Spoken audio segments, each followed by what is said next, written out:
రాష్ట్ర ప్రజలకు బీఆర్ఎస్ అధినేత కేసీఆర్ 76వ గణతంత్ర దినోత్సవ శుభాకాంక్షలు తెలిపారు. రాజ్యాంగం కల్పించిన హక్కులు ప్రతి పౌరుడికి మరింత పటిష్టంగా అమలు కావాలని అభిప్రాయపడ్డారు.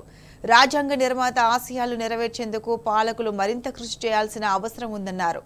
దేశాన్ని సార్వభౌమాధికార సర్వసత్తగా గణతంత్ర దేశంగా నిలుపుతూ రాజ్యాంగం అమల్లోకి వచ్చి 76 ఏళ్లయిందని కేసీఆర్ గుర్తు చేశారు.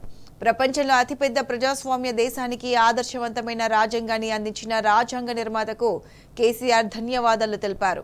భారత రాజ్యాంగం అందించిన స్వేచ్ఛ, సమానత్వం, సౌభ్రాతృత్వం, లౌకికవాద మౌలిక విలువలను అనుసరిస్తూ స్ఫూర్తిని కొనసాగించేందుకు ప్రతి ఒక్కరం ప్రతినబూనుదామని కేసీఆర్ కోరారు.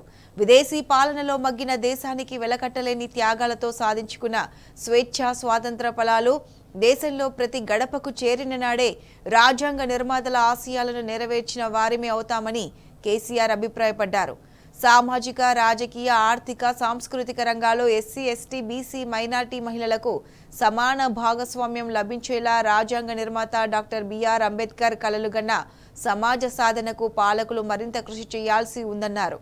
కులం, మతం, ప్రాంతం, లింగ వివక్ష లేకుండా మనుషులంతా ఆత్మగౌరవంతో జీవిస్తూ సమాన హక్కులను పొందాలని, పౌరులు తమ కర్తవ్యాన్ని, బాధ్యతలను నిర్వర్తిస్తూ రాజ్యాంగం అమలు కోసం కృషి చేయాలని కేసీఆర్ పిలుపునిచ్చారు.